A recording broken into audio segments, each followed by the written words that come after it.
Olá, bom dia. Começa aqui mais uma edição do Eldorado Expresso, trazendo para você os principais destaques das plataformas do Estadão nesta quinta-feira. Oi, Carol, bom dia.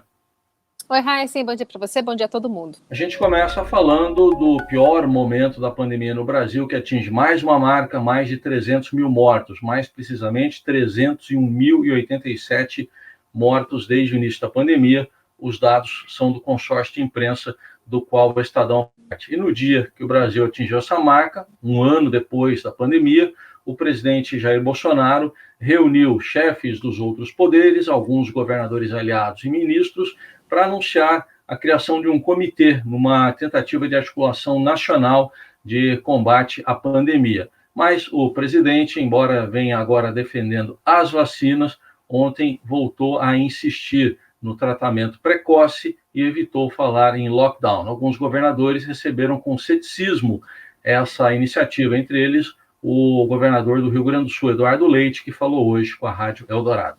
Pois é, e depois dessa reunião, horas depois, na verdade, o presidente da Câmara, Arthur Lira, fez um discurso bastante duro no plenário da Casa. Ele criticou a política externa do governo, cobrou ações contra a pandemia, falou que existem remédios políticos possíveis de serem administrados no Congresso e são conhecidos, todos amargos, em referência indireta a um processo aí de impeachment. Teve uma repercussão bastante grande também entre os governadores que não participaram desse comitê, que ficaram de fora, um deles o próprio governador do Rio Grande do Sul, que, aliás, admitiu também nessa entrevista aqui ao Jornal Eldorado que João Dória coloca pressão sobre os estados ao adiantar a vacinação para profissionais da educação, como professores e policiais. Ele também descartou uma posição individual para os estados. Ele prefere uma posição articulada para tentar combater a pandemia também nos grupos prioritários. Destaque também para o novo ministro da Saúde, Marcelo Queiroga. Ontem ele deu a primeira entrevista coletiva dele no cargo e anunciou que um plano para chegar a 1 milhão de vacinados contra a Covid por dia, mas não estabeleceu prazos para isso e no mesmo dia o próprio Ministério da Saúde reduziu a previsão de doses da vacina anti-Covid a serem entregues durante o mês de abril. Na entrevista, o ministro da Saúde voltou a defender distanciamento social, mas afirmou que é preciso evitar o lockdown. Hoje ele cumpre a agenda em São Paulo, uma visita ao INCOR, Instituto do Coração, também à Faculdade de Medicina da USP, o Estadão acompanha, e há uma expectativa, porque haverá uma reunião com professores, e há uma expectativa de lançamento pelos professores de um manifesto contra remédios sem eficácia comprovada contra a Covid. Também uma grande repercussão hoje, a partir da confirmação pelo Hospital da Nossa Senhora Aparecida, no Rio Grande do Sul, da morte de 3 pacientes com Covid que receberam nebulização com hidroxicloroquina, que é uma medicação que não tem respaldo científico para combater a doença, mas que foi administrada por uma médica que está agora sendo investigada pelo Ministério Público e pelo Conselho Regional de Medicina.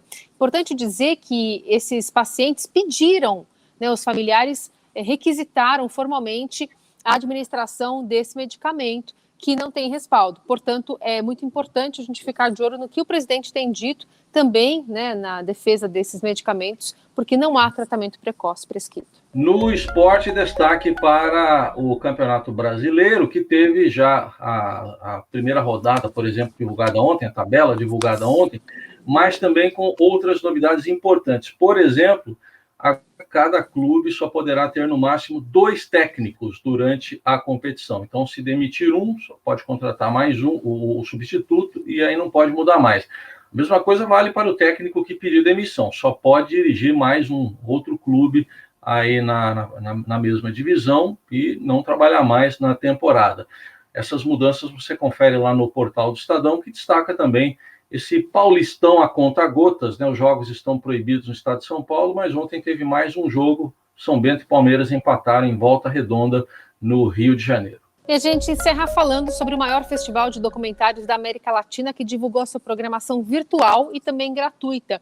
O festival É Tudo Verdade chega à 26ª edição, marcada ali do dia 8 ao 18 de abril, lançando o perfume da resiliência contra golpes de Estado, regimes de opressão, violência de gênero e, sobretudo, a Covid. apostando em uma seleção de 69 produções egressas de 23 países. No Brasil, ao aguardado Alvorada, que marca o retorno de Ana Mui Laerte ao cenário de grandes festivais após um hiato de 5 anos. Estes e outros assuntos você acompanha nesta quinta nas plataformas do Estadão. Ótimo dia para você e até amanhã. Até sexta.